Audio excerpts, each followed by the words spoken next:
were doing this? Should we wait? I Oh, mean, I told everybody. the people ought to start trickling in anytime now.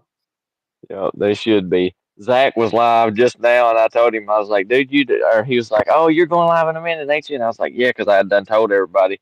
And he's like, well, just let me know when, and I'll jump off here. I'm like, bro, you ain't gonna jump off here just because we're going live. And he's like, yeah, I do. I want to watch. Funny. I just got the notification that says that you're live. So cool. Yeah. And look who the first person up in here. We got Mikey.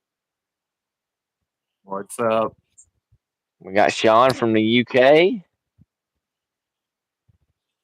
Augie. Hoggy. Leon. You can probably hear Dana's actually, that's my catch box right behind me. Yeah. And Dana's actually on the side of the house shooting into the catch box right now. So, Oh, dead-eyed Dana at it again.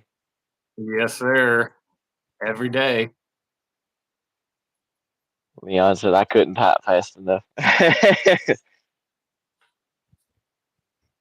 All right, so Linda, here's what we're gonna do.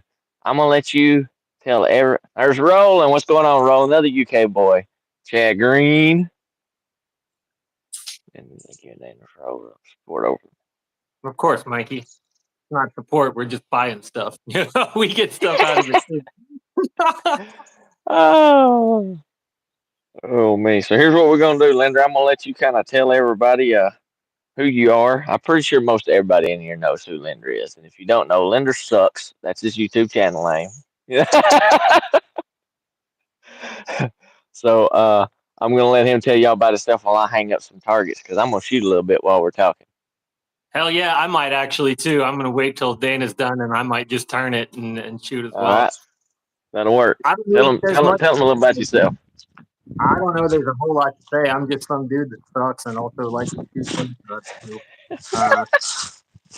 Yeah, Mikey thought I was a troll when I changed my name, my YouTube name to Linder Sucks, because that was before I actually had any videos out. I've only got 4 or 5 right now, but before I had any out at all, I had changed my name and I joined one of their lives, and they all thought I was pretending to be somebody else. I don't know.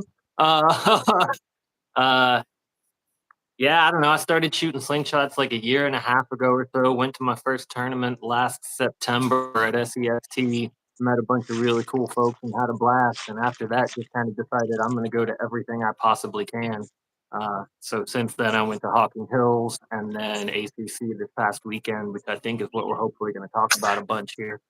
Oh yeah. Yeah. Still planning on getting to Tennessee in a month, and then East Coast and Hocking Hills again, and then maybe even Indiana this year if we can swing it. But I'm gonna try to go to absolutely everything I can. And yeah, I don't know. I got my butt whipped by Ethan this past weekend, but I think I still did pretty good. Yeah, whatever. You did not get your butt whipped by me, man. You was kicking my butt till that speed shoot. I'm coming for you though, man. I've been practicing speed all week. I'm basically doing nothing but speed shooting right now just to try and get better and better. Yeah, I might have actually placed at ACC if it was just the woods courses. I don't know the total scores, but I might have. What was your score? On the woods? Total. On the woods? Just the woods. It was 77. 77. No, you'd have been in 4th or 5th. I think you'd actually wound up being in the same spot. Same spot? All right, cool. Yeah. What's my speed setup? That's a great question. I have changed over the weekend. It changed a good bit. Yeah, what I actually shot last weekend and what I've been shooting all week are not the same. But I have been shooting Sniper Sling 1632 tubes with a high style pouch. I've been shooting at high style. I actually switched back to this one for speed this week. I had been shooting this guy, which is what Ethan gave me at the tournament. Ethan just handed this to me, and I was like, "That's cool," and he said, "Keep it." And I'm still not sure he meant it, but I still have it. So, but yeah, I've been shooting high style, which is just so much faster. I'm still not It really accurate is. with it. I'm pretty quick.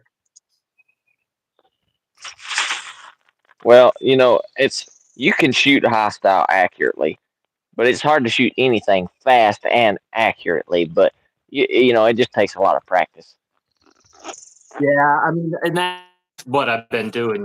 Like I've been, practicing speed, but also with the same setup, just trying to not go fast and actually aim and shoot. And I'm still not very accurate with it, but I'll figure that out eventually. You don't me if do I happen to I have not fork hit. You can see there's nothing on it. I have not yet had a fork hit high style. That said, uh, Ethan can attest to this because I sent him a picture.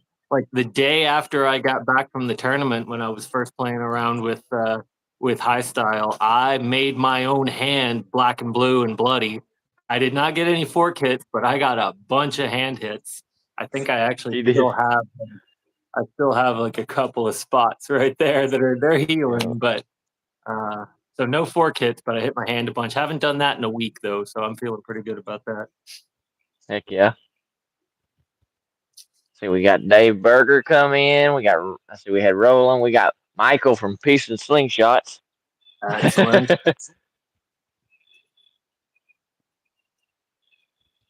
High style, is that long draw? No, those are different things. You can shoot high style long draw or you can shoot high style short draw.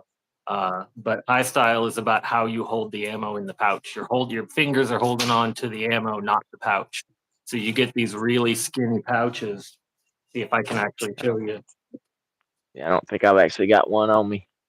I do. See, this You see, pouch is real skinny. And then when you put it in the pouch, you're holding the ammo itself, not the pouch. That's high style. Mikey, did I see that it scrolled away already? What did I do to fix it? You mean what did I do to fix hitting my hand? yeah, that's what he's asking. Yeah. So what I did is move. So I was shooting my hand when I was trying to shoot a short draw with an anchor. So when I was trying to anchor to my face, and I think that was causing me to basically speed bump and go. So I just moved. I'd still not long draw because I'm not a long draw shooter. I've actually gave myself tennis elbow trying to do that last year. Uh, but I fixed it by basically just giving myself a floating anchor. So I'm still short draw here, but I'm feeling the bands on my face, not trying to anchor to my face, and that helps get rid of the hand hits. That does help a lot. Whenever I always tell everybody, high style is not really meant to shoot short draw. Yeah, yeah, and I think And that now, makes a lot of sense. yeah, Let's talk about the tournament some, man. I got notes. I got things I want to talk about. yeah. Go. Let's talk about it. Just what you want to talk about first? Oh, I don't know. It don't really matter. You already did one live where you talked about your favorite moment from the tournament. So Yeah, do you I want to knew do we were gonna those? do this, so I tried to leave out a lot of the moments of us and stuff like that out of it, so All right, we could well, now talk I want about to hear those. from you. Mm. I want to hear what you left out. Well, I didn't. I really just tried to not really talk about much of our interaction and stuff like that. So why don't you start it off by telling everybody how we met? Okay. All right. I was hoping to avoid that one, but I better. So I guess I got to say it. So, man, we were meeting up at 9 a.m. at the venue to do just a meeting to kick off the tournament. And Ethan and I were both staying in the same hotel about half an hour away. Uh, so it was like maybe 8 that I got up to get ready, get out there in time, maybe even before 8 o'clock. And I am not a morning person. I just am not, and neither is Dana. So she was actually still asleep, and I decided to sneak downstairs and see if I could find us a cup of coffee. 'Cause I didn't want to and I'm wearing my sweatpants and my, my nightshirt, and I'm bleary eyed, and I'm really just desperately searching for a cup of coffee first thing in the morning. And I step off the elevator, and who's the first person I see stepping off the elevator is Ethan and his entire family, looking chipper and ready to go first thing in the morning. And I went to, we said hi and went to give him a handshake. And I learned in that moment that I cannot give a firm handshake first thing in the morning. I felt like he crushed my hand, and I just absolutely limped it. And I felt so ashamed. I was like, I could man, literally feel his hand pop. It startled me. And I just thought, oh, what a horrible start to the week. One person I wanted to meet the most, and I just made a fool of myself. And then when we actually met up at the tournament, I think the first thing I said to you was, "Hey, it's nice to meet you for the very first time." Just like, let's forget that never happened, Yeah.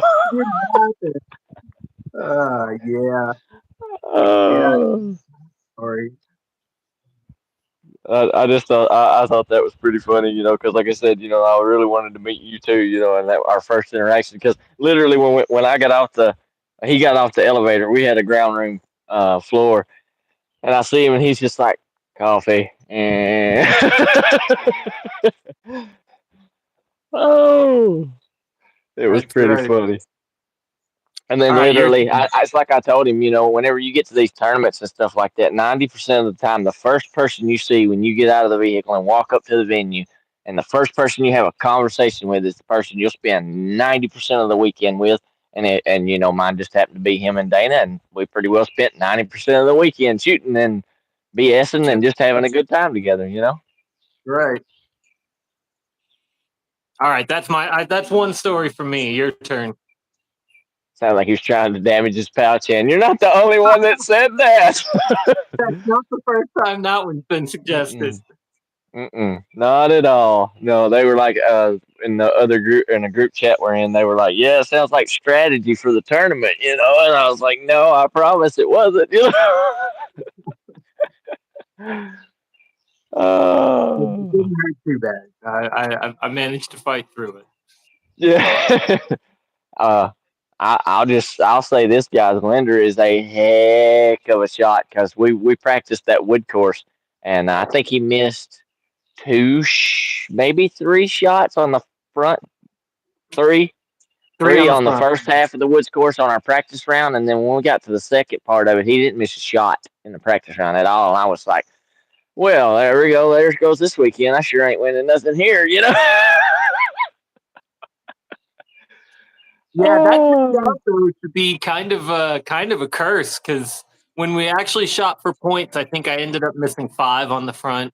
No zeros, just missed 5 first shots and hit them again the second time. And I thought, shooting for points is always different. So missed 3 the first time, 5 the second time when it's actually for points. I felt really good about that. And then we got on that back half, and I got into my own head, and I was like, I know I can shoot this perfect. I've done it before, and ended up not good. I think I missed 7 out of 15 on the no, I missed 6 out of 15 on the first shot, and I missed the very first target. I missed the second one too. I had no zeros the whole day, and I only had one shot that took 3, and it was the first one on that second half. So. Later, Hoggy, what's going on, Chuckin? But yeah, and that was kind of me. I had shot really pretty good. I felt like I shot pretty decent, and then we started out that woods course, and you can see it in Chris's video. I was holding entirely too long, because as we pointed out several times in the weekend, I shot a lot better when I just pulled it back and let it rip.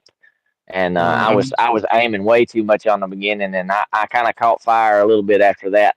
I think I missed the first 3 targets. I think I got a 1-2-1 or a 1-2-2. I can't remember. And then it was like 8 threes in a row. I just kind of figured out what was going on a little bit. Yeah, and I even told you at one point, you got up and just like pulled back and let it go. And in that moment, before I heard the ding, I knew you'd hit it. Because every time you do that, every time you just stand up there and pull back and let go, it hits. When you Yeah. start staring at it too long, that's when you miss. And I'm the opposite, Yep. right? I stare at it all Yeah. damn day. I think it's ready. Yeah. But yeah, you're much more instinctive in that way. Yeah. Let's talk real quick since we're talking about the Woods Course targets. Number 15 on the front half. Look, I don't know listen. if y'all can I'm. hear Dave's Did you sitting see over my here lips listening. forming the F word? Uh-huh. I had to bite that one back. That was the most hateful freaking target I have ever shot at in my entire life. Yep. And it was, the Terrible. target itself wasn't particularly tiny, but it was hidden No. in like behind a tree. It was this, and it was literally like the size of my. I don't know. It was probably bigger than my hand. I mean, it was It's a good about sized that. target. Probably about like that. But the only thing you could see on it was like this part and this, and then by the end of the first day, there was no paint on that thing. So I mean, you couldn't even see that. I mean, and it was oh god, I hated that target. It was so bad. And if you look in Chris's video, the way he's showing it walking up to it, it looks giant in there. But it did from the angle you had to shoot at it from, it was not that big. But in the four of us that were shooting the Woods Course together, me, you, Dana, Chris Edwards, none of us got a 0 on that. Nope. I got it on the last shot. Did I lose you? The last shot, Chris and I both got it on the first shot. They scored them indifferently, so Dana only got one shot at it and hit it. So between the four of us, I mean, we took what 5-6 shots at it, and we all hit it. Like that was pretty awesome. And from what I heard, there was only 3 other people that even hit that target on all 3 shots. Really? So all 4 of us did, and only 3 others. Wow, we were having a good time. That helped. And one of them was Gene with a pickle fork. Gene shot a pickle fork all weekend, didn't he? Pickle fork, full butterfly. Yep. That's crazy. And came in 8th. Yeah, which is pretty darn good for shooting pickle fork all weekend. He was shooting. I don't remember. I thought I overheard him say it. So, but don't quote me on this. I think he did not intend to shoot pickle fork full butterfly with flats on the speed rounds. No, he did not. Had it, so he was like, "I'm gonna do it," and he did. He did not intend. He didn't intend to do that. He would have probably done better had he shot his tubes because, I mean, my gosh, it's pickle fork and you having to. I mean, and when I'm talking full butterfly, I'm talking like he couldn't stretch them any further, And I'm a tall dude, but that dude is definitely taller than me, and he's got a wingspan. Yeah, Gene's a big dude. Yeah. Yeah, I think he said he cut. He was using a 13-10 taper or something like that, a .4 Southwells caddy, and he was cutting them like 10.5 inches or something like that. I mean, that's that's wow, and it was chunking them too. I don't know if you got the chance to shoot with him much and hear how fast they were moving, but my goodness, he was slinging 8 mil pretty darn quick. But I watched his speed rounds, and they were definitely they were moving. Yeah, I scored him. He was one in the group that I scored of him, Bill. I see him, Bill, Patrick, and Will J. They were all in that group. Yeah, you scored a bunch of people, man. I you did. were everywhere that weekend. I swear, like we'd be hanging out, shooting, talking shit, whatever. Sorry, talking. And then I'd turn around and go, yeah. And then I'd turn around and go, where'd Ethan go? And you were just off somewhere scoring somebody or something. Like you were everywhere, man. That was impressive. Everywhere. I was impressed by you that week last weekend. I told everybody I bet I walked 10 miles that weekend. Almost certainly, yeah. I scored a couple of groups, but that was it. And I think if you weren't scoring yourself, you were scoring somebody else. Just about it. I was. If I wasn't scoring my own, I was scoring somebody else. Yep. Yeah. It was a lot of fun. That was a really fun course. I don't think it was quite as hard as it was last year. Like I said, I hope Matt Cornelison doesn't see this because it was hard enough. But last year, my good, and of course last year too, I was shooting short draw, so a lot of those targets felt farther, than they really did this year because I can reach out there and touch them a little better shooting long draw.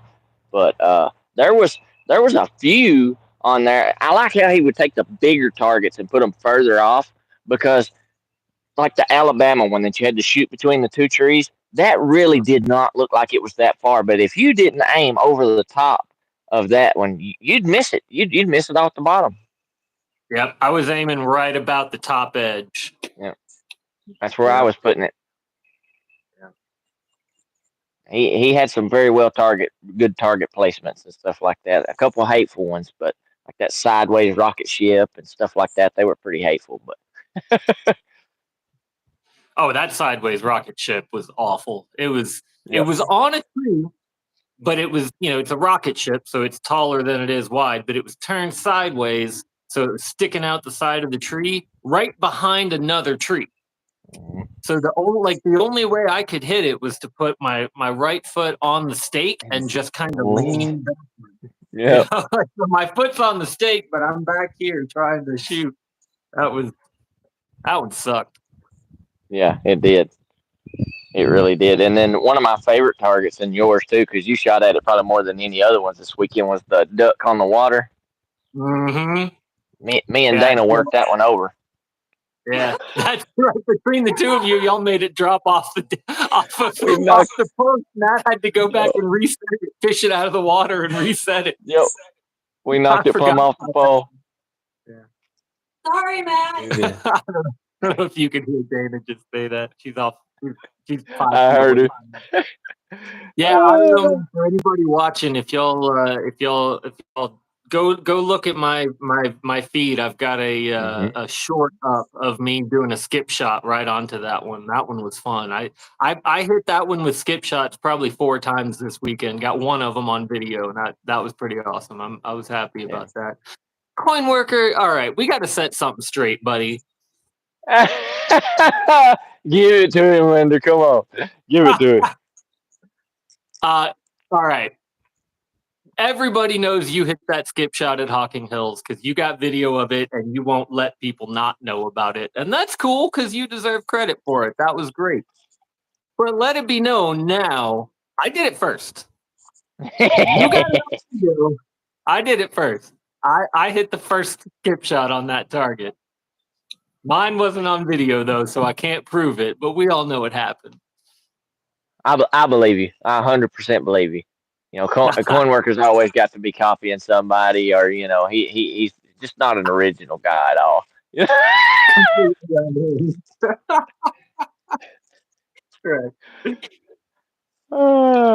We got to poke fun at coin worker. Oh, he admitted it. Look at there. He said he did. There you go. Thank you.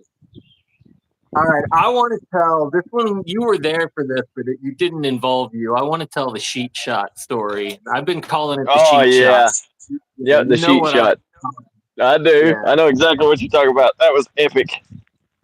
So I was there. I wasn't involved, but I was there. I was getting something out of my bag. Yeah.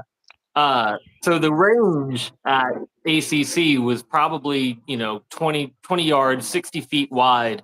And probably about 20 yards deep too, and the backdrop was just a bunch of sheets hanging on a wire. And Friday night, probably 9:30 or so, most people, it's Friday night, so we got all day Saturday still left to shoot. So most people had probably, had gone to bed or left or whatever. There's probably 15 or 20 of us hanging out on the range, just shooting for fun.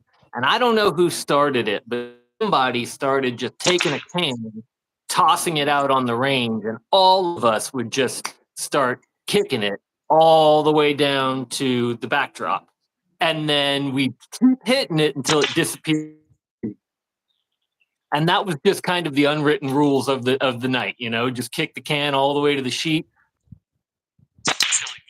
And then so we're kicking this can all the way down, and it gets to the sheet.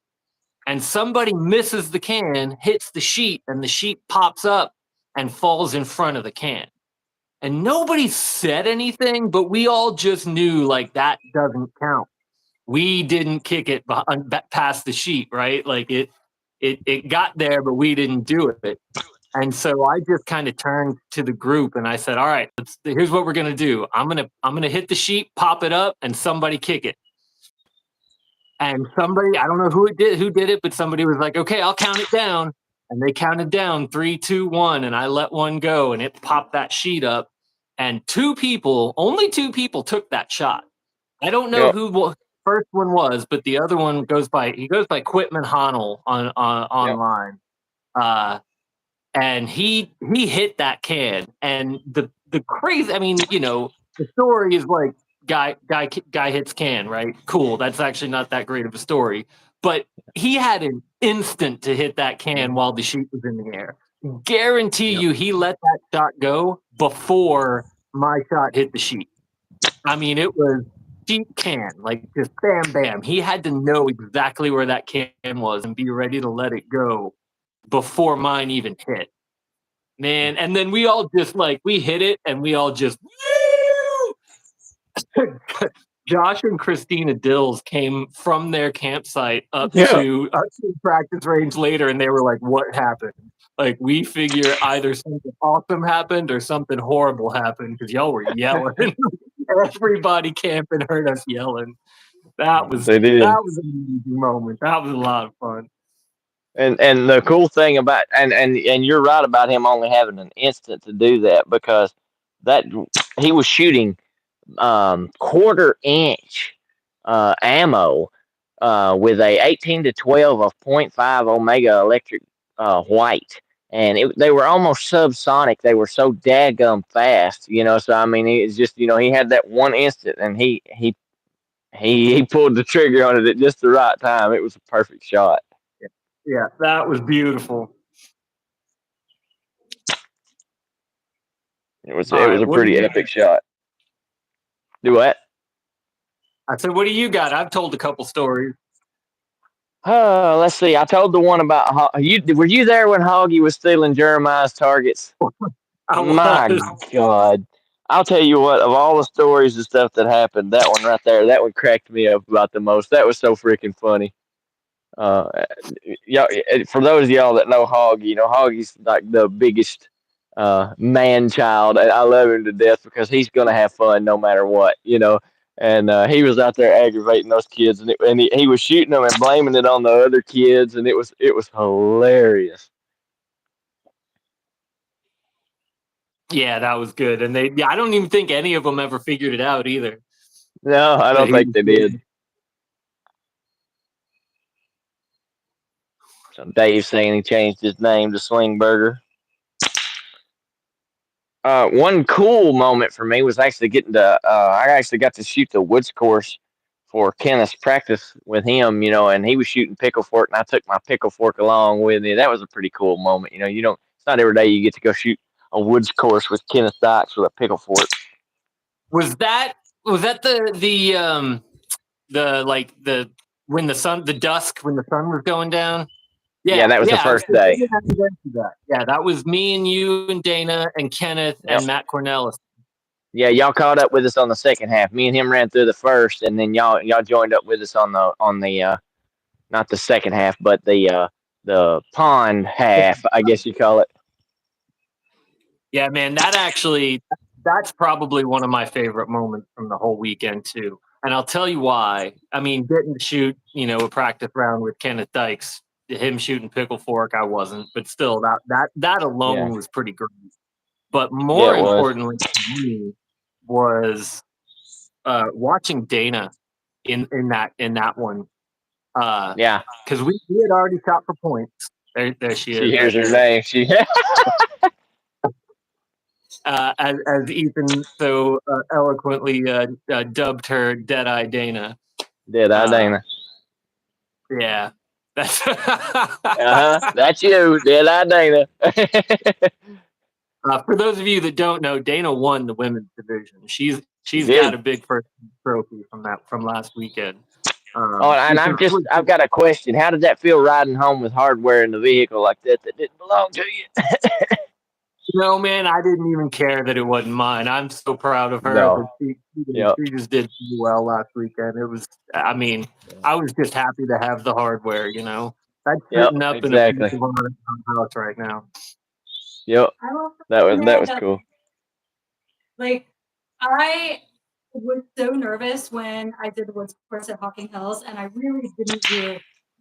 I didn't meet my own expectations, and I was really upset about that. So this time, I was just like, I didn't feel like I'd practiced. So I was like, whatever, I have no expectations. I'm going to go out. I'm going to have fun because I'm going to be wandering through the, as a wise child told me, I'm going to be wandering through the woods, shooting at targets. And how fun is that? Um, so that's kind of the attitude I brought into it. And then I just couldn't miss. So that is one lesson for all who struggle with these things. Just focus on the fun wandering through the woods part, not so much the like competing for points. Yeah, so that when we went and joined y'all on the second half for that practice run, like, there's now Did she 5 miss of a us. shot? Somewhere toward the end, I think maybe. I missed Yeah. three twos and all the rest 3s, if that was the question. Yeah, that was the question. Yeah, exactly. But there was like when we first stepped onto that back half, it's Kenneth's practice round. We'd already shot for points, so we're just shooting for fun. And Kenneth gets up at the first one, shooting a pickle fork and drills it, and cool. Yep. And Matt Cornelison was with us, and he gets up and he drills his on the first shot. And then you get up and you drill yours on the first shot, and then I get up and I drill mine on the first shot. And I was thinking in my head, like, we're out here with Ethan, who turns out won third place, Matt Cornelison, and Kenneth Dykes, who's Kenneth Dykes.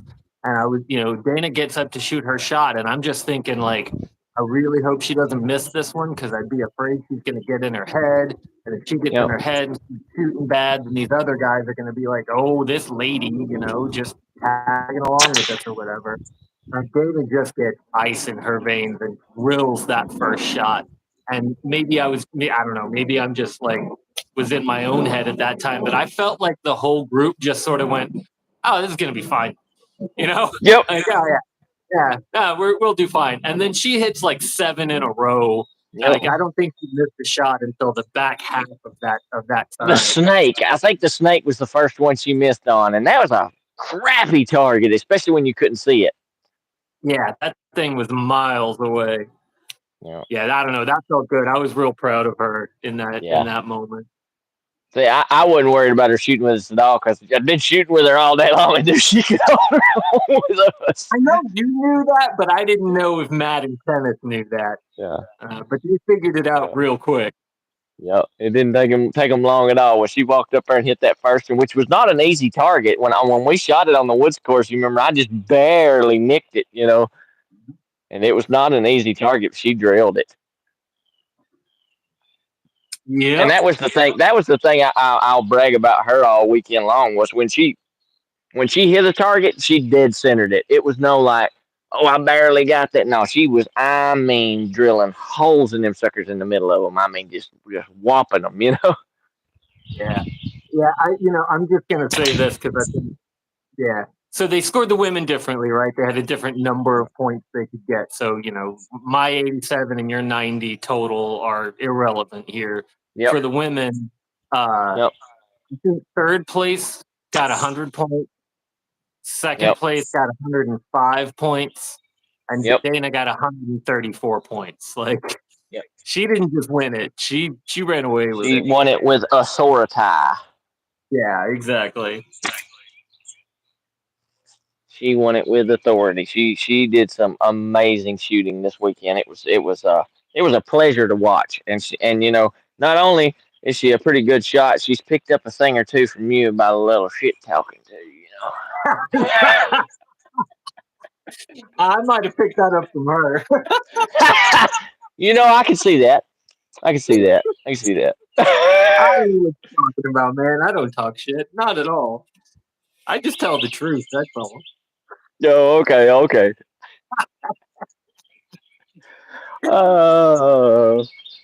Yeah, it was a blast, man. I really had a good time. I'm really glad y'all were my tournament buddies this time. Me too, man. Me too. Hey, what all did you pick up? What did you take home with you that you didn't come with? Oh, dude. So for starters, I got this. This is one thing I picked up at the tournament, Mr. Pickles. I got a Fug, and then I got that really pretty Matt Make Slings frame, Hmm. that wood one and stuff. I got that little Dan Hood frame. I got it out and shot it a little bit yesterday, and I'm gonna tell you, I really like that little guy. That's a really sweet shooter. And I come home with an Apex. Um, Jeez, couple Fugs. A Smo Natty off the prize table. Um, one of his bear hunters that is absolutely beautiful.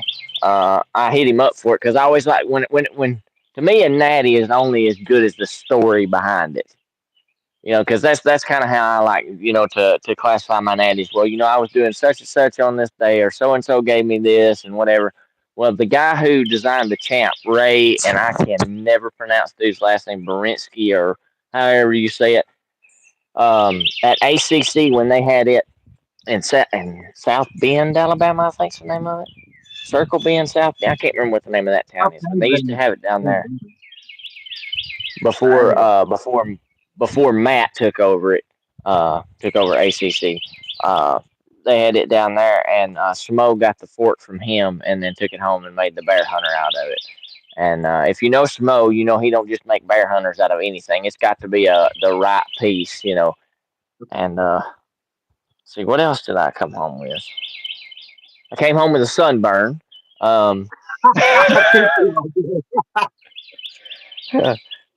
Man, there's so much. I've got a picture of all of it on my phone, and a third place trophy. That was a pretty nice one. Came home with one of those.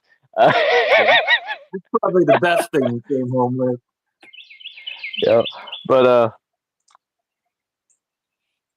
no, I'd have to say the best thing I come home with was the stories. I mean, third place trophy was awesome, but I'd trade that third place trophy for all the fun and stuff any day of the week. I don't care if I win. I told you that from the get go. I told you who I was there to try to prove myself against, and I done that, and had a lot of fun along the way. I was just there to just have fun. It's like I always say at those tournaments, you can just go to have fun, and if that's all you want out of it, you're never going to leave disappointed. Yeah, exactly. And honestly, you'll shoot better.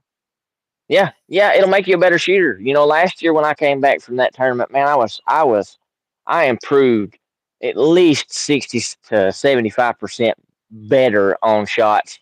From just going to the tournament. And Yeah. I'd say I improved a lot again this year. I found some stuff I really need to work on and stuff like that.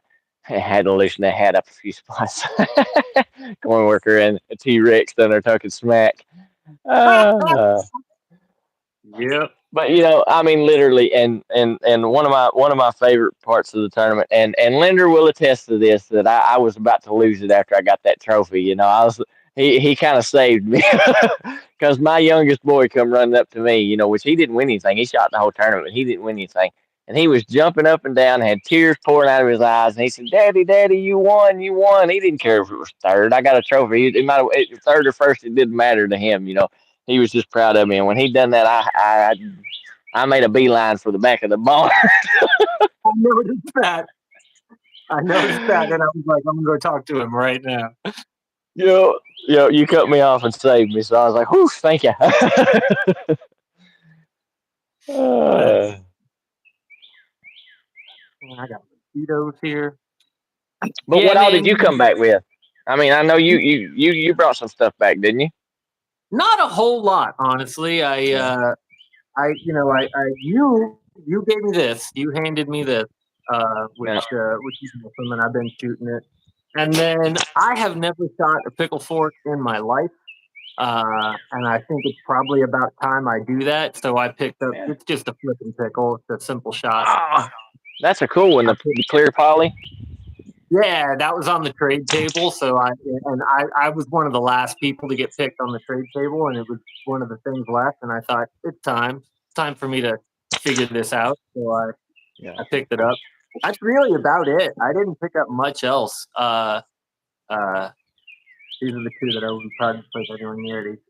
Excellent. That's awesome. Coin. I don't think you'll have a problem with it, brother. You're a fine shot. Oh man, see, you're going nice. I'm being mean. Yeah, man. You talked about a minute ago about learning a lot and being a better shooter after you left.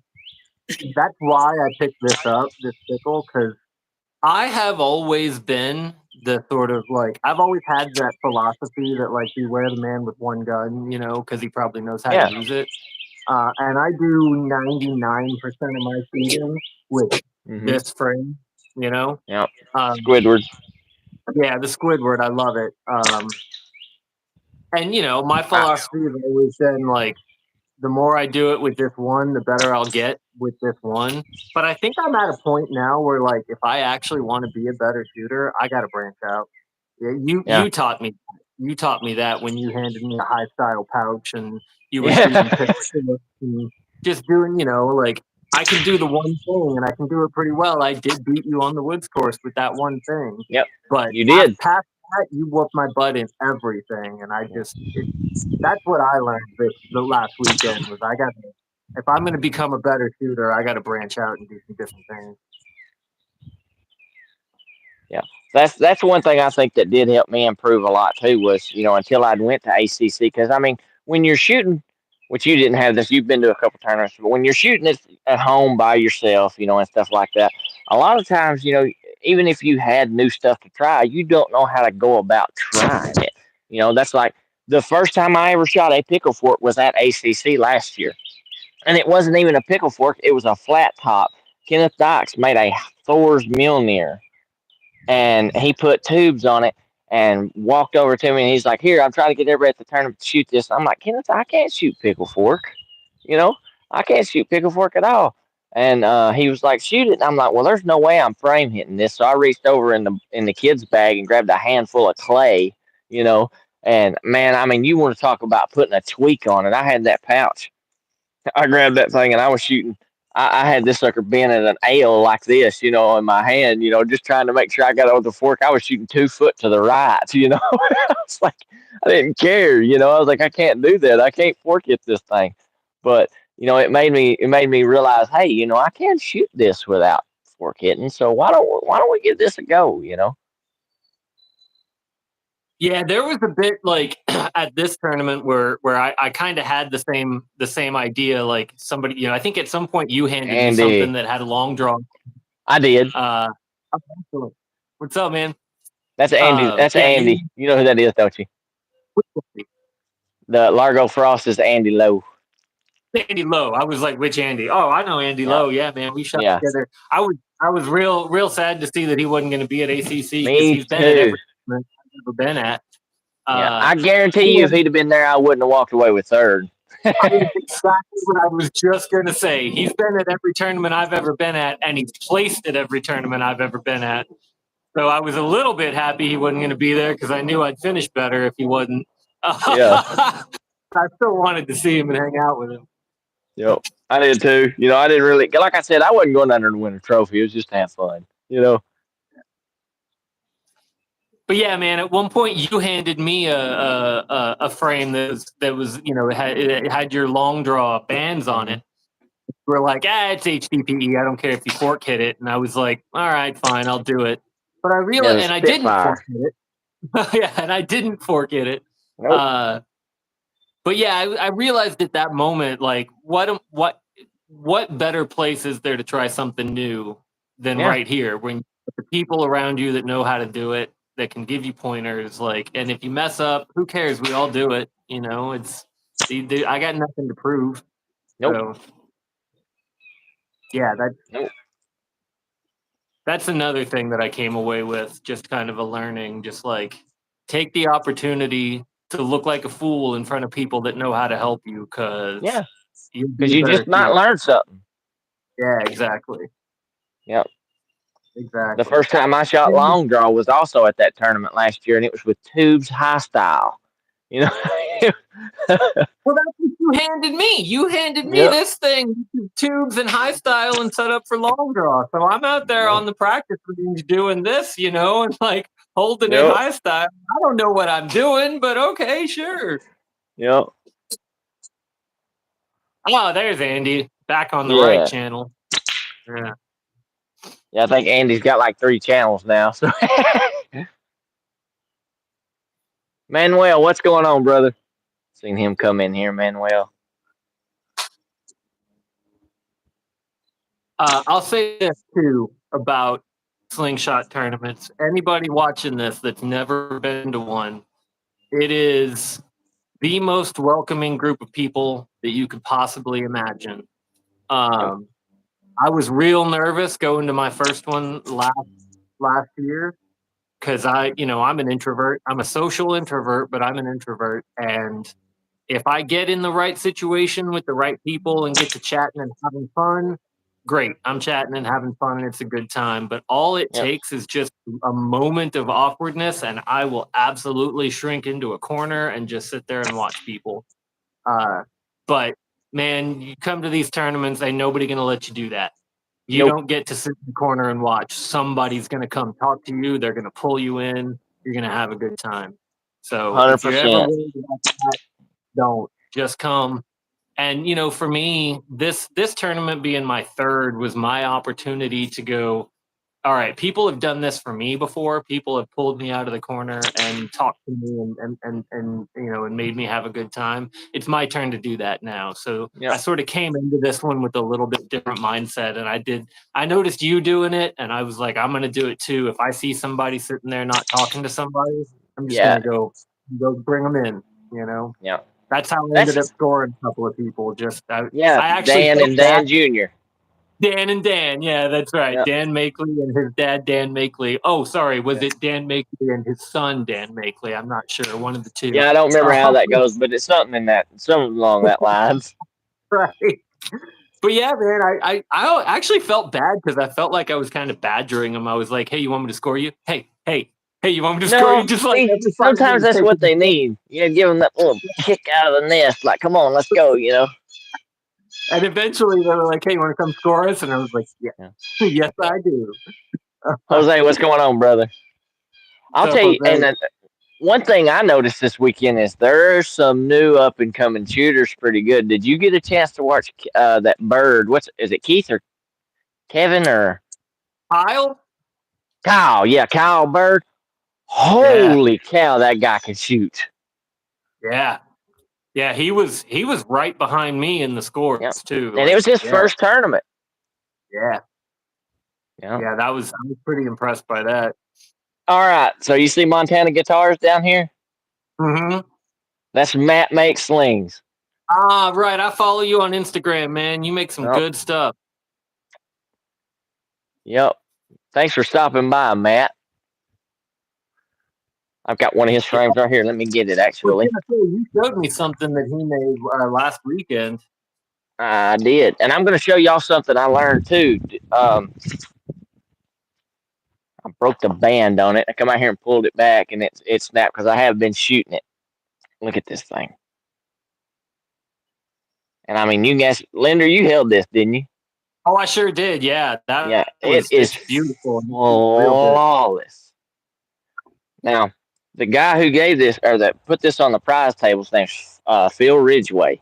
And I told you the story about him coming from Pensacola all the way up there because, the reason he got into slingshots was he found that live of mine and Mikey's from way back, which that was amazing that he came up there and shared that. But look at this. Look at the way he does his lanyards. And I like it. I've got one of yours that I've been practicing with too on my Spitfire, and I love that thing. That thing's awesome because it stays out the way. But this is another way. Look, you put it over your thumb, you grab like that. Yep. And it just holds you. And you can hold it with your hand open. Problem too of it hanging in the way, right? Yeah. See, it fixes that problem. Other than the tail up here, which I can get rid of that. It's out of the way. Which I told you that's my #1 pet peeve with lanyards is they get in my daggum way. I don't like it. We talked about this. That's why I started tying them the way that I do because it helps keep it out of the way. Yep, and I love that one I've got on my Spitfire.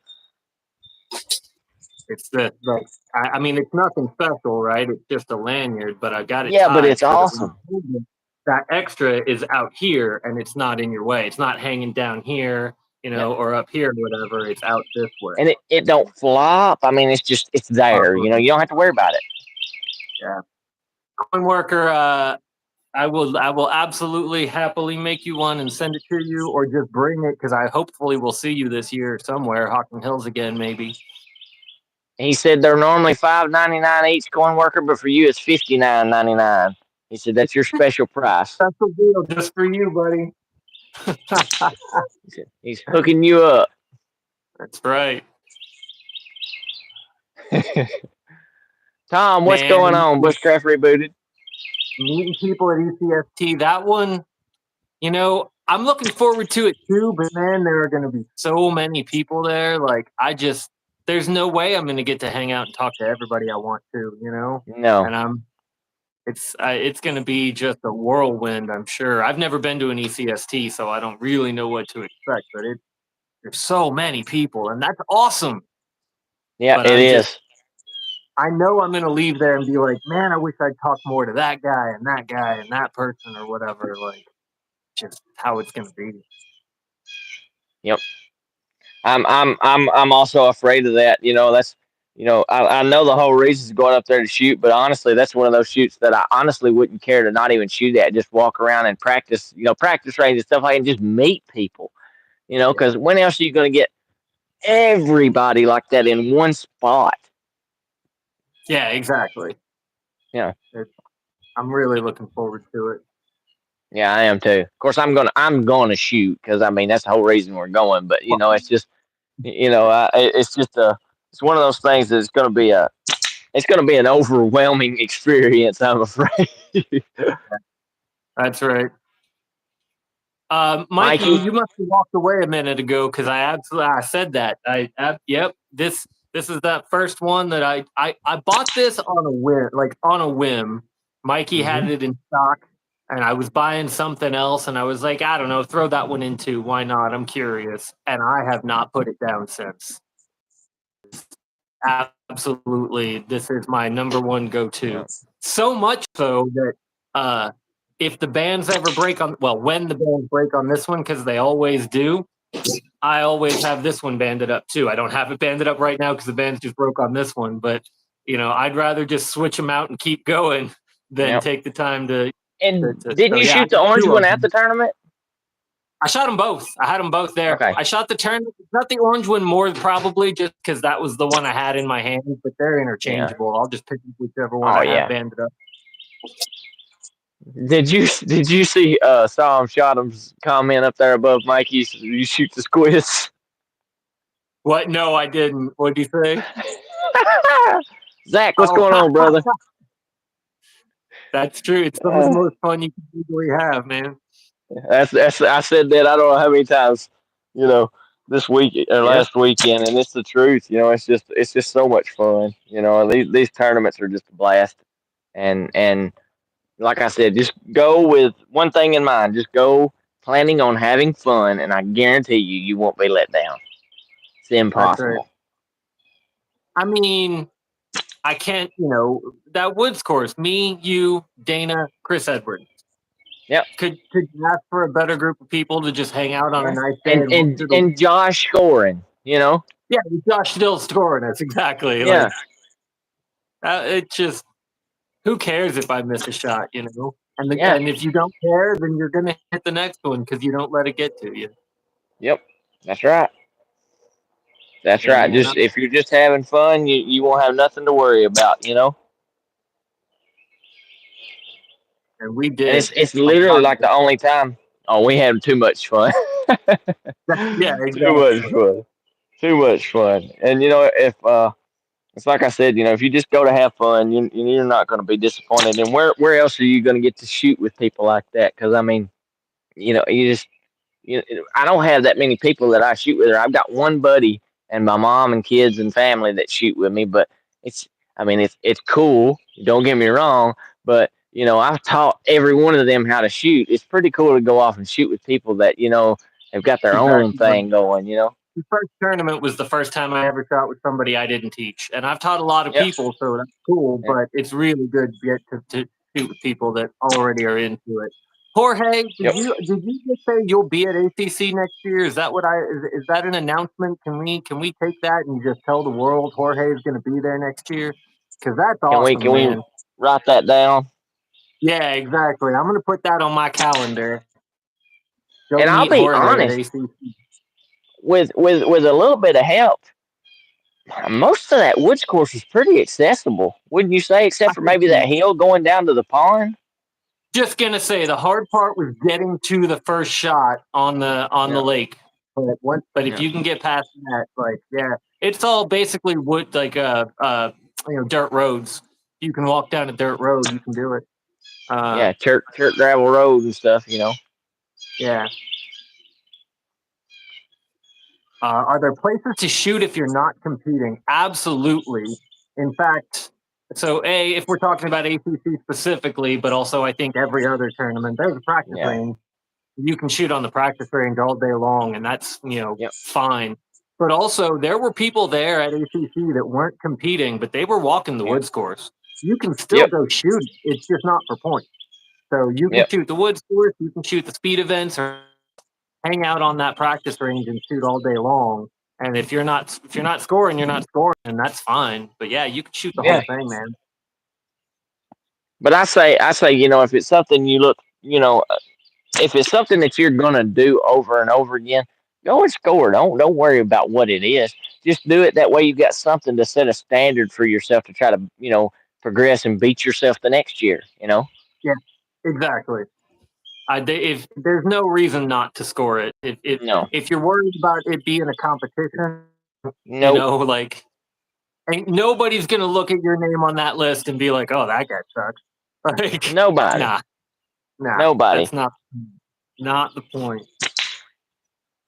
That's like shoot. I don't even remember who's on the bottom of the list at ACC, but it didn't matter because, like I said, nobody pays attention to that. We don't care. As long as you're out there shooting and having fun, we don't care. Nobody's going to shame you. That's right. There's no shame. Go ahead.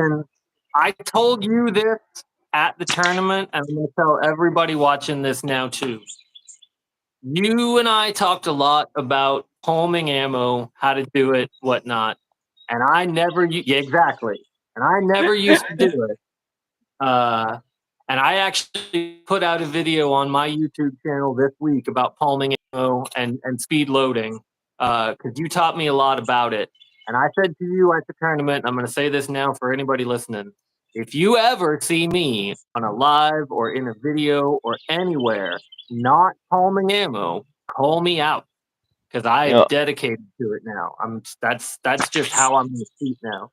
The only possible exception, maybe I haven't decided yet, is maybe target shooting at a tournament. I might not do it to knockdowns. Like the knockdowns, But anywhere else, I don't know, man. It just works. I like it. It feels good. We talked about palming ammo more than about anything, any subject. It was constantly, because it was like I was telling him. I didn't realize that people didn't palm ammo. I thought that was just something everybody done. I thought it was just a normal thing, and couldn't believe that people didn't palm ammo, and when he was explaining to me that he didn't, and I showed him a few tricks, and Matt, was it Matt that was telling you about the peanuts? But I thought you said that. Josh. Maybe. Well, Josh told me that afterward. Josh sent me a DM after. Yeah, I thought you were going to say that. Well, Matt Cornelison's the one who told me about peanuts, and then I think he said it at the tournament, and then I think I did tell you, that practice with some peanuts, put you some peanuts in your hand, and just roll them down and bloop, and it'll teach you to palm, and and the biggest thing for me is if you've ever watched me shoot before or you've seen any of my videos or Chris Edwards put up his ACC video already, and he's got some stuff from our woods course. And I have always kept my bottom fingers open, so I'm shooting like like that. Yeah, and I I honestly only thought you shot with a twist by how open your hand was. it's not. It's like, I'm anchored right there, but it's Yep. open. And I just kind of always thought if I close my fist, that's going to give me a speed bump, and it doesn't. Nope. First couple of times I shot with palmed ammo, I was like, "Oh boy, I don't know what's about to happen," and it was fine, no Yeah. difference at all. Nope. So, No, well, and it Coin, makes a huge difference on the speed. yeah, absolutely. Coin, I know you watched my video this week because you commented on it, but seriously, like that what I described in that video works. It works for me anyway. The other hard part for me about palming ammo is I always use three fingers to load, and it's hard to Yeah. use three fingers to load if you can only hold a couple in these two fingers. So learning how to load with two fingers and hold with the other three has been a big deal. But I feel pretty good about how I've been doing it this week. You know. Yeah, Montana, I really love shooting high style. It's a very intuitive style of shooting. You just kind of have to feel for it. It's not something that you really just. Um, I guess I could say it's not really something you just learn. It's something you just have to get in there and feel for it. You know what I mean? You can learn it. I'm not saying you can't learn it, but you have to try it. It's not something you're gonna be able to watch one video and be like, oh, I can do that. No, you got to get out there and try it. Yeah. And I'm at the point now, I've been doing it all week, but I'd never done it before last weekend. Yeah. And I'm at the point now where like I'll get into a groove and I will hit many shots in a row. And Yep. then I'll just lose that groove and miss a bunch. And I haven't figured Yep. out yet why. Like, what is it that I'm doing different? I don't know. But I'm gonna Yeah. figure that out. And Yeah. you just gotta do it. Gotta do it a Yep. bunch. You just got to do it. And a bunch. Like you said, a bunch. It's not something you're going to be able to just get out there and do after 10 shots either. I mean, you're going to put several hundred shots out. Jorge, send me a link to that video. If Yeah, that's a good one. If there's videos out there for tips about how to do it, I would love to watch them. So yeah, send me If that. you'll watch a lot of GZK's videos, 90% of his shooting is high style. Yeah, I mean, I've watched a bunch of people do it, but it's one thing to watch somebody do it, and it's another thing to do it yourself. It is. Steven, what's going on, brother?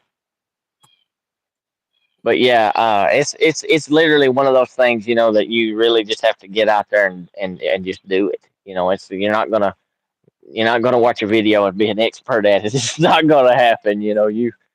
It's gonna take some time. It definitely helps with the speed shooting because it's just so much faster to get that in the pouch and be ready to shoot the next one. Yeah. I mean, I got 12 shots off in 30 seconds high style. I mean, that was quick for me, Yeah. I'm up to about 10. I think in my video this week I did 8 in 30 seconds. I'm up to about 10. That's good. Ain't nothing wrong with that.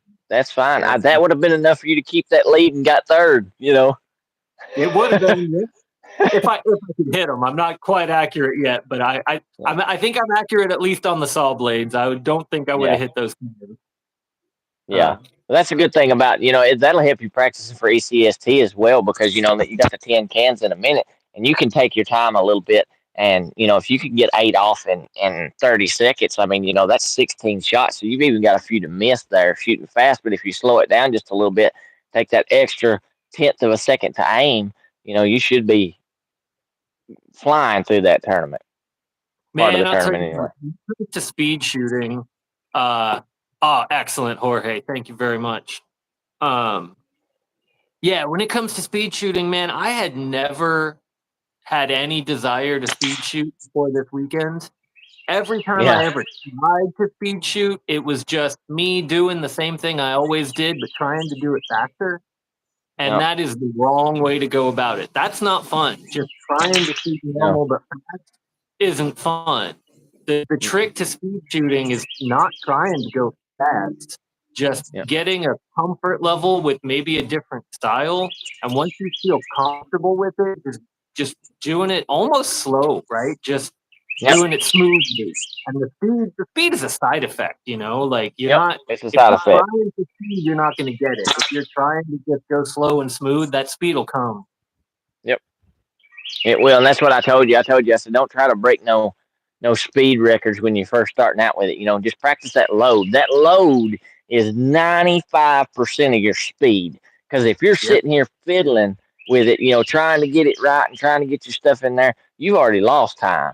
And that's the thing Exactly. about high style. It's quick. You got that ammo, you roll it out on your finger, you put it down in there, and you're good. Of course, me and you do it a little bit different. I roll it down my fingers. I take the ball. Let me grab it here. I take it and just roll it down my fingers, and then I lay my pouch behind it, and then just scoop it all in one motion. And I've got it right then.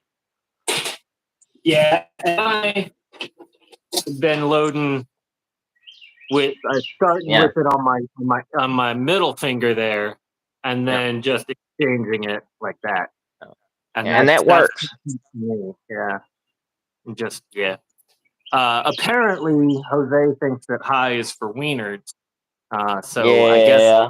I guess I'm a wiener. Sorry, Jose.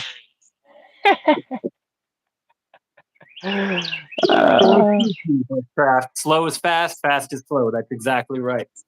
Yep. Jose just wishes he could shoot high. That's what it is. We'll just I wish I could too. I still can't really, but I'm working on it. I like to give Jose crap. Jose's a fantastic shooter. Fantastic shooter. Yeah, Fantastic. I've seen a lot. Jose, I've never really talked to Jose, individually. We don't really know each other. But I mean, if you're in the community, you see things. You hear people talk. You see videos. I know Jose's a good shooter. We have competed against each other a lot on those Juggernaut challenges, and he's good. He's good.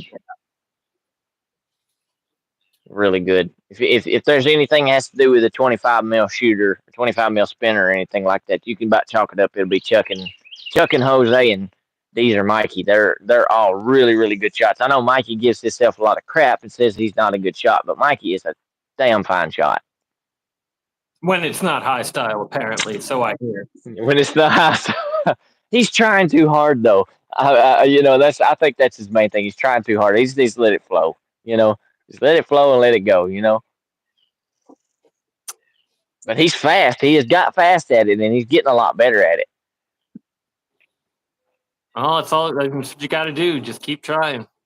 Yep, that's exactly right.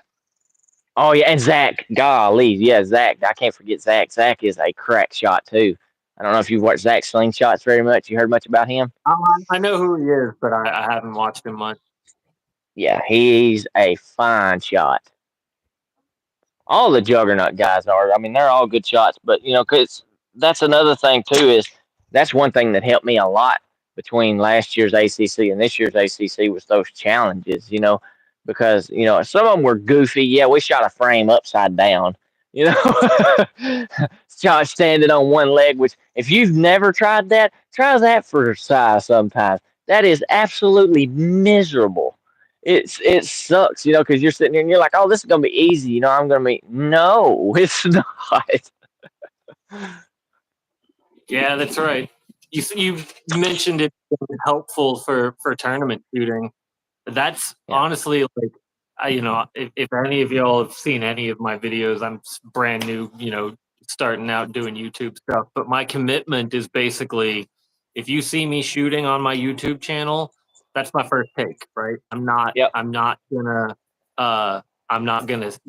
do a bunch of takes and then show you the good one. Like I'm just gonna do it, and you're gonna see how I shoot every day.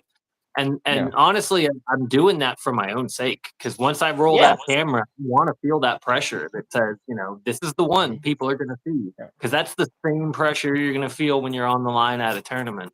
And I'm just you're not going to get 5 or 6 takes at it. Nope. Yep, you get one. Yep, that's why we kind of started. Mikey wanted to do those Juggernaut challenges live, was because you do it live, you're not taking multiple takes of it, and it's not that we thought anybody would cheat on it, I mean, it's just it's more of that pressure, and put that pressure on you that you got to do good this time. Hitting that live button changes things, Yes, it does. even if we trust you to do it in one take and send it to us, it changes things when you hit that live button inside your own head. Yeah, it does. And I'll tell you something, of course, um, of course I've got YouTube too. I do YouTube every now and then. I do more lives than anything, but I've done so many lives recently and over the last couple of years. It doesn't bother me. I don't think it's bad to go live and shoot as it does now to just hit record and shoot. Because for some reason I put extra pressure on myself, and it's just like, "Rawr," Yep. Yeah, the only one you That's cheat exactly is right. 100%. Could not agree more. 100%. Yeah, if you're out there cheating, Yep. you're not getting anything from it. You're just cheating yourself. Yep. 100%. You're just trying to make yourself look good, and then if you show up at a tournament, you're not gonna perform as well. Yeah. You hope it's okay that you got invited to Sandlot. I don't know why it wouldn't Watch. be. I was actually going to ask Jorge and Patrick tonight if you could join because I got to thinking about that. That's a fun little group to shoot in. Yeah, that's the first time I ever went live shooting was in Sandlot. And it's another thing. Nerves activate along with the line. That's exactly right. Yep. It does definitely mess with your head some when you're doing that, when you're shooting live, and it helps for the tournaments and stuff like that. But I actually, and I told you this, I think it's easier to shoot at a tournament than it is. Leon, hush your mouth. You can too. I think it's fun. It's easier to shoot at a tournament and on these lives and stuff than or than it is the live because at the tournament, I can talk to you. We can conversate with each other, and it takes the pressure off of me to be able to talk smack and move around because you're not thinking about, oh man, I just missed that shot. You done forgot about it by the time you let go of it because you're talking and laughing with the guy back here. That helps a bunch. Yeah. The one thing we talked about this last weekend too, the one thing that can get in my head if we're shooting the woods course together is I really don't care when I'm taking my shot if people are talking or not. If you're talking, that's fine. If you're not talking, that's also fine. But when you're talking and then I draw back and then everybody gets quiet, then I'm like, oh no, you can just keep talking, man. Yeah. And you actually quiet. One of your misses on the pond part of it was one of those times where we were talking and cutting up and carrying on, and then all of a sudden we all just got quiet. Yeah, and I could see you. You just went, oh, poof, and missed, and it was like, oh man, Yep. Yeah, that's exactly right. Just keep talking, man. It's fun. Yep. 100%. That was pretty funny, Coin Worker, I'm gonna remember that. I bet you will, Coin Worker. You're gonna be talking up a storm and be like, Oh, and so on Chris's video, I didn't know if he really got this in here. If you hear Josh talking about sanding a flat spot on 8mm ammo, that was actually my fault. So my kids would put some 8mm in my 9, and I'd have a handful of ammo, and then I'd grab it, and put it. I'm like, that's not 9, that's not 9.5. What is that mess? It's 8mm. And I'd hand it to Linder, and Linder would wait till I was turned around, and then he'd chuck it off in the woods like he didn't want to shoot it. Like, I'm not shooting it. Come on now. It was so freaking funny because he was like, "No, gotta go." Take care, Rex. Yeah, he was like, "I'm not shooting that." And then Josh was like, what? He's like, "Wouldn't it be awful for somebody to take, some 8mm ammo like that, sand off a flat spot on it, Yeah, here you go. I brought you some. Mm-hmm. Mikey says he's good as long as you're not farting in his back draw. So what you're saying, Mikey, is I need to load up on the milk and cheese the day before we shoot yours, huh? Yeah, good to know. Keep telling us what you don't like. Yeah. Keep telling us what you don't like. Corn Worker, what's your pet peeve? Shooting anything over, what is it, 9 meters? Is that your pet peeve? Anything longer than 9 meters? That's it.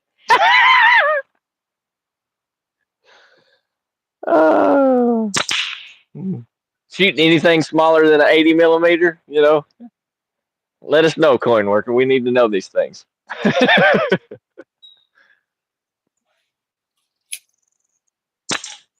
Oh. You know, it's funny you say that. Never take another man's ammo. We actually had a problem at SEST last year because there was a bunch of ammo sitting out, and a couple of people just picked them up, some 8mm up, to shoot for point, and we're just shooting really low. And they were like, "What is going on? Like, I'm shooting for points right now." Turns out they pulled it from the 8mm lead bucket. Oh. Yeah, exactly. And it's just like, you know, I mean, Oh. what are you gonna do? Like, we Well, let them shoot again. We let them shoot again yeah. because we were like, yeah, that just sucks. But yeah, Yeah, if you're that does expecting suck. steel and you shoot lead, like, yeah, it's not gonna go where you think it's gonna go. No, it's not. I mean, because 8mm lead is about the same weight as 9.5. You know. Right. Yeah, try shooting 9.5 with your 8mm setup. It's not gonna go the way you think it's gonna go. No, it is not going to work.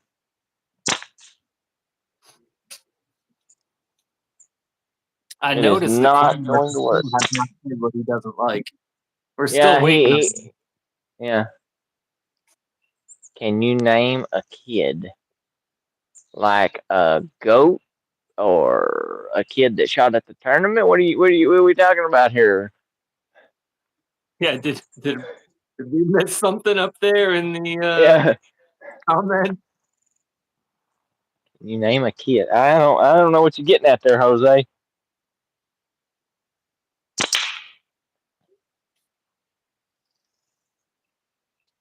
3/8 3/8 lead. lead. That'll do some Yeah. damage if you get it going. Yeah, that will put a wallop on something. Mm-hmm. Boy. Well, if you don't get an answer from Jose quick, it's getting late over here. I got other things I want to do today, so I may All right. off.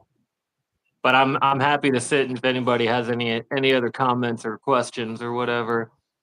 My problem is no here's the ding. Oh, I knew it would be something like that. Yeah.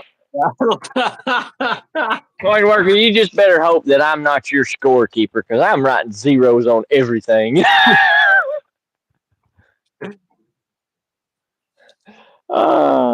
Be like, did you hit that one? Yep, 0. Oh. We didn't have at Hawking Hills, we didn't have independent scorekeepers like we did at ACC, so we were just scoring ourselves, you know, just past Yeah. the, you know, the scoreboard, the I board around. like the independent scorekeeper because for one, it keeps you out of your head and looking at the scorecard. You know that I think that helps a lot, and because you know it's like you said, I don't think anybody's going to cheat on those things. I mean, it's just it's not really that reason, but to me, it just keeps you from thinking about it as much. You know, you're not just worried about it like, oh, I got a 1 that time. I've got to get 3, so many to get this score and all that. You know. That's right.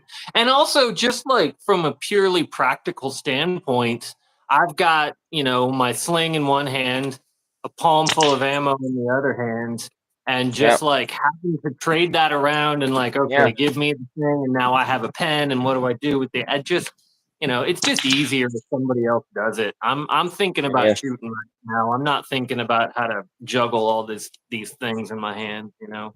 I agree 100%. I agree 100%, Linda. One of you makes moonshine. Can't tell me no difference. Yeah, I'll never tell. Exactly. No, we don't. No, sir. I don't know what you're No. talking about. What's moonshine? That's right. So, anybody else got any other questions before we let Linder go here? I know he said he's got stuff he needs to do. I appreciate you coming on here, Linder, and hanging out, man. It's been a blast, you know. I appreciate you inviting me, man. I've been looking forward to this all week. Yeah. All right. And Leon, I need you to do me a favor. I need you to copy the link to his channel and put it down here. And I want everybody in here to go subscribe if you ain't subscribed to Linder Sucks. I appreciate that. Try to get you up good enough where you can go live on your own and stuff like that when you want to chit chat around. Yeah, I think I have something like 20 followers right now, so I Yeah. think you need 50 to go live on your own. Yeah, you need 50. Yeah. Oh, and one thing I told the guys was, and this is the 0.6. When you remember when I put this 0.6 on there in the um at the practice range and was just freaking throwing those ducks up in the tree. Oh yeah. Is that it? Oh, that was fun. Yep, that's it. Thank you, Very much. Leon. Hey, are you gonna keep going? Do I have to figure out how to leave this? No. I'm gonna go too. It's hot. It's hot out here today. I've got shorts on and everything. I'm still sweating. It's pretty warm here in Tennessee today. It's a beautiful day here. Yeah, it is nice. It's warm, but it's humid. It's rained all week, and then that sun popped out, and it's just like. All Oh, right. and before y'all go, I'll show you one more thing. I'll try not to get in the camera. Can you see that? Oh, that's awesome. What is that? That is my design. The rooster, Manny, made that for me and sent it to me, and I thought that was pretty cool. That he sent that to me, but he made it in my design and sent it to me. Made it out of a quarter. Oh, that's awesome. You know what that looks Yep. like? That looks like one of those little manual, like not a bottle opener, but a can opener. You know, that's if you sharpen it, you could open a can in the woods. He gave me an idea when he made this. I'm really thinking about making like a little bit larger version for a can opener.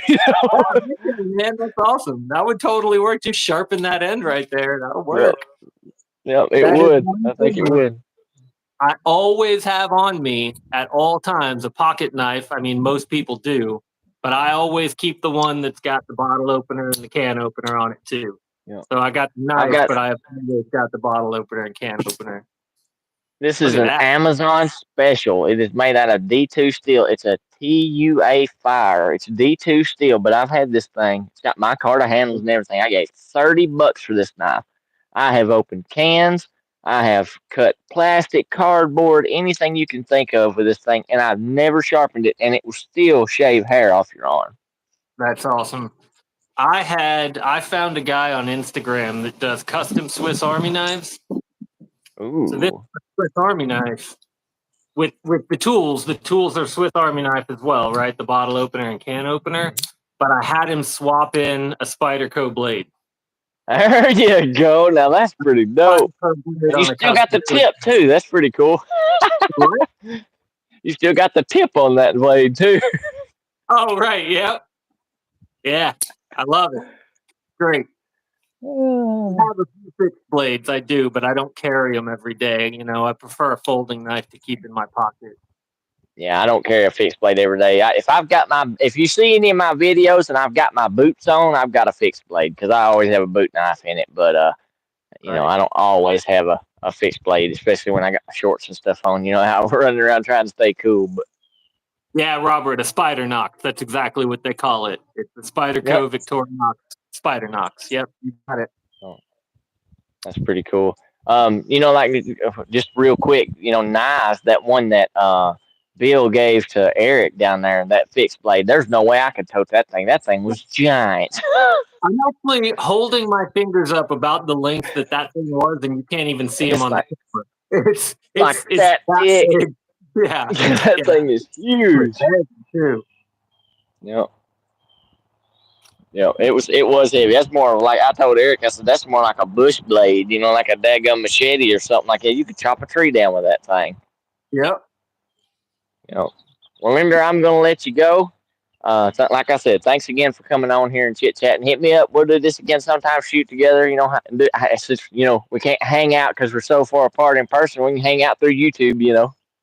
Sounds good to me, man. Thanks for having me. This has been a blast. I might get a few more followers out of it even, but that's not why I did it. Well, yeah. I was hoping to get you some followers. That was low key another reason I wanted to do it. Okay, dude. Next time I'll turn that catch box around and do some shooting too. I left it that way because Dana was shooting at the beginning of this, but yeah. Awesome. Yep. Well, I appreciate you. Well, I appreciate you. You guys have a good one. Linder, talk to you later. Tell Deadeye Dana we said goodbye. And we'll catch her later, too. Awesome. See you. All right, y'all take care. Thing.